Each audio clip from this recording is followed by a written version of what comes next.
Kalau dia maksa terus, ayo kita mubahalah. Boleh, tapi jangan bawa anak cucu. Ya. Anak cucu yang gak berdosa ke bawah-bawah nanti. Kamu saja, siapa yang mati dulu? Siapa yang ini? Boleh nanti lama-lama mah.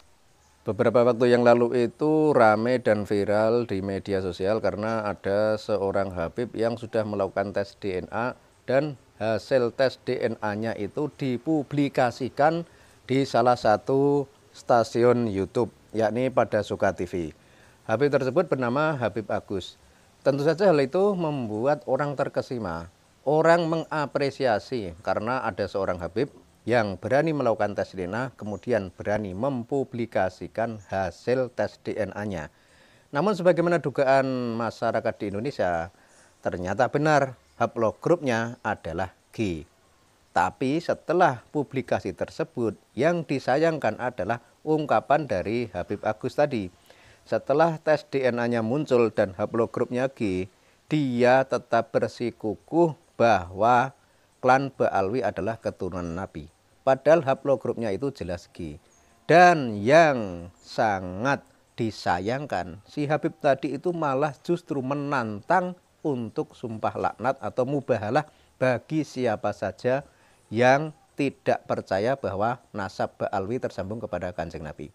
Tentu saja hal ini secara tidak langsung ditujukan kepada Kiai Haji Imaduddin Usman Al-Bantani karena selama ini yang menjadi sasaran Ba'alwi adalah Kiai Imad. Sebab Kiai Imad mempunyai sebuah tesis yang sangat mengagumkan dan sangat mencengangkan dan membuat mata terbelalak, yakni sebuah tesis yang menyatakan bahwa nasab Ba'alwi tidak tersambung kepada Kanjeng Nabi. Padahal sebelum munculnya tesis itu, banyak orang di negeri ini, tidak hanya orang awam, tapi para gus, para kiai, para ustadz, menganggap bahwa habaib adalah keturunan Nabi. Namun setelah adanya tesis tersebut, pelan-pelan mulai sadar dan paham bahwa ternyata para habaib tidak terkonfirmasi tersambung kepada Kanjeng Nabi.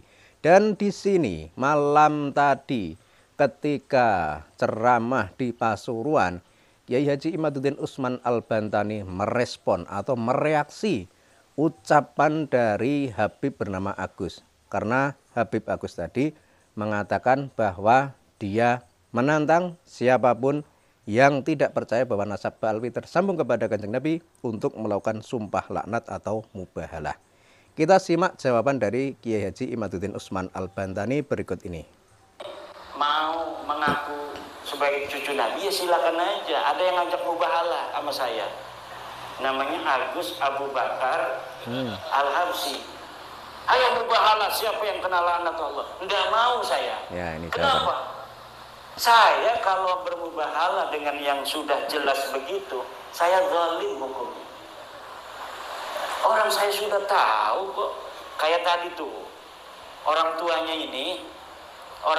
kan yang ngomong sama anaknya ini, kamu bukan anaknya Kang Idris, kamu anak saya.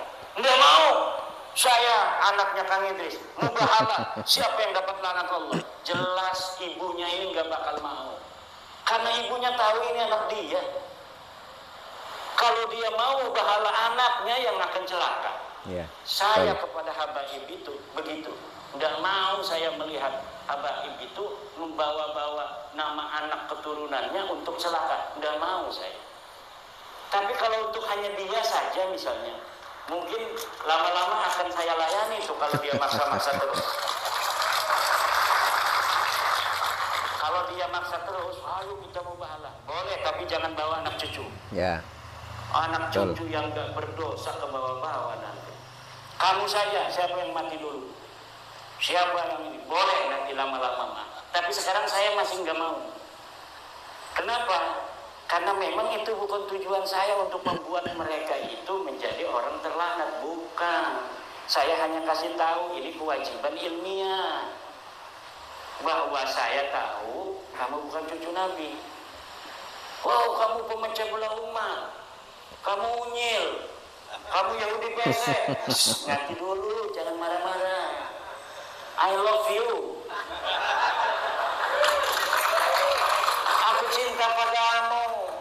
Kalau aku tidak cinta kepadamu, akan saya biarkan aja. Biarin aja dia. Tapi selain aku cinta padamu, aku juga cinta kepada putra-putri Nusantara. Nusantara. Ya, betul. Yang dengan oknum-oknum yang banyak itu mengaku-ngaku cucu Nabi, menjadikan saudara-saudara saya putra-putri Nusantara banyak yang dizalimi.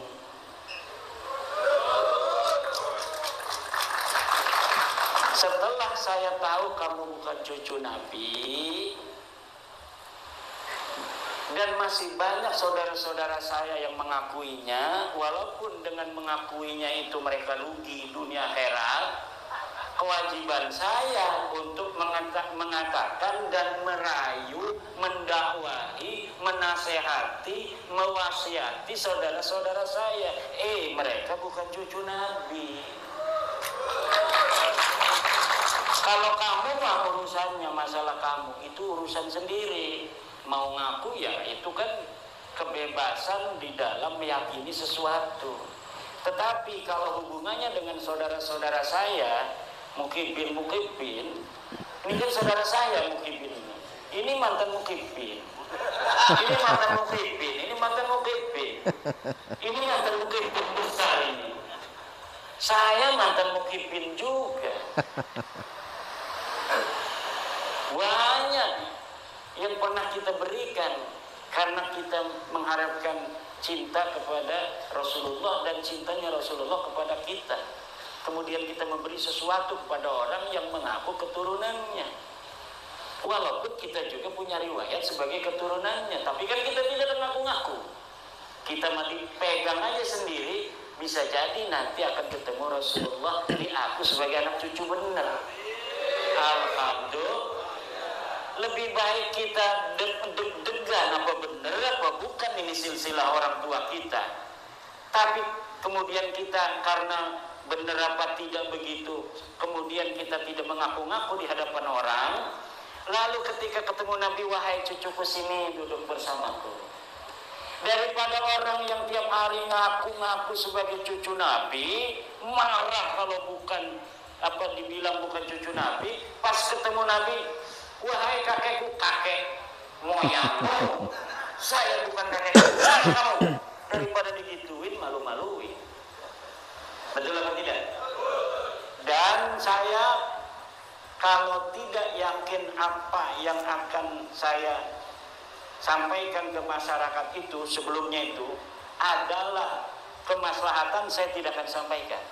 Lama itu bagaimana saya, apakah ini maslahat apa tidak buat habaib terutama, ini maslahat ataukah tidak untuk umat Islam. Kalau maslahat, ya Allah berikan keteguhan padaku untuk mau mengungkapkannya. Kemudian Allah memberikan keteguhan, ungkapkan. Buktinya tidak ada penghalang waktu saya mengungkapkannya. Ketika saya taruh itu di web pondok pesantren saya, langsung mendapatkan apresiasi dari seorang doktor Universitas Islam Indonesia Internasional yang di Depok. Nanti akan saya bahas katanya di channel YouTube saya. Dibahaslah oleh beliau. Waktu itu belum banyak yang mau nonton, karena beliau kan seorang ilmuwan kan ngomongnya ngebosenin. Ngomong namanya ilmuwan, saya kalau ngelihat apa namanya itu Dokter Sugeng ngomong, itu harus berkali-kali itu di YouTube itu untuk bisa memahaminya. Beda kalau dengan kiai itu ngomongnya karena biasa dengan orang-orang awam, jadi cara menyampaikannya langsung dipahami orang awam. Kalau ilmuwan-ilmuwan yang di kampus itu, kalau Pak Dokter Sugeng Sugiarto itu nerangin DNA, saya puternya berulang-ulang. Akhirnya saya tulis lagi dengan bahasa sederhana agar bisa dicerna oleh masyarakat awam. Bahkan saya nanya dulu, ini saya tulis begini, Pak Dokter Sugeng benar nggak yang saya tulis ini, yang diterangin Pak Dokter itu? Benar. Baru setelah itu saya sampaikan kepada admin RMI NU Banten dan nahdlatululum.com. Begitu. Nah, jadi hari ini Ya semuanya sudah selesai. Sebenarnya urusan nasab ini sudah selesai. Dari mana sudah selesainya? Ya dari debat di Rabitah Alawiyah kemarin yang ngelawan kursi kosong itu. Ngelawan kursi kosong aja berat mereka. Hanya moderator dari orang dia itu mereka susah menjawabnya. Karena apa? Karena memang tidak ada. Itu ya. Jadi secara garis besarnya Kiai Haji Imaduddin Usman Al-Bantani menjelaskan tentang latar belakang bagaimana kok tesis ilmiah ini bisa muncul. Kemudian terkait tentang apa yang disampaikan oleh Habib bernama Agus di Pada Suka TV yang menantang untuk sumpah laknat atau untuk mubahalah. Sebenarnya Kiai Imad itu merasa kasihan. Karena itu tadi, kita melakukan suatu mubahalah atau melakukan sumpah laknat itu kan jika menghadapi suatu perkara atau suatu persoalan yang belum jelas kebenaran dan kesalahannya. Nah di sini sudah tampak jelas bahwa klan Ba'alwi bukanlah dzurriyyah Nabi. Jadi kalau misalnya dilakukan benar sumpah laknat atau mubahalah, ya otomatis nanti si Habib Agus ini yang akan terkena laknat atau terkena imbas dari mubahalah tersebut. Makanya beliau tadi menyampaikan sebenarnya beliau tidak berkenan. Tapi misalnya si Habib Agus ini tetap memaksa, dia akan melayani. Tapi dengan syarat yang melakukan sumpah hanya dia saja. Tidak boleh Habib Agus ini melibatkan keluarganya, apalagi melibatkan anak cucunya. Karena nanti imbasnya kepada orang-orang yang terlibat tadi. Jadi kasihan mereka yang tidak tahu apa-apa kemudian disangkut pautkan dengan sumpah mubahalah atau sumpah laknat tadi. Dan dari sini kita juga berpikir, berusaha memahami ternyata ya memang negara kita atau orang muslim di Indonesia selama ini sudah terlalu lama tenggelam atau terlena oleh doktrin Ba'alwi yang mengaku sebagai cucu Nabi. Sehingga beberapa ustadz masih belum bisa merubah cara berpikir atau cara pandang atau cara menyikapi kepada klan Ba'alwi. Begitu juga para Habib juga masih bersikukuh bahwa mereka seolah-olah memiliki pangkat tinggi melebihi orang-orang pribumi Nusantara. Makanya sekarang tentang hal ini, polemik nasab ini memang harus disuarakan terus-menerus. Nanti pelan-pelan siapa tahu para ustadz, para kiai atau siapapun yang menjadi budaknya Habib menjadi sadar dan menjadi paham dan kembali ke jalan yang benar, kemudian menyertai orang-orang pribumi Nusantara yang saat ini tengah berusaha membebaskan diri dari penjajahan spiritual berkedok cucu Nabi.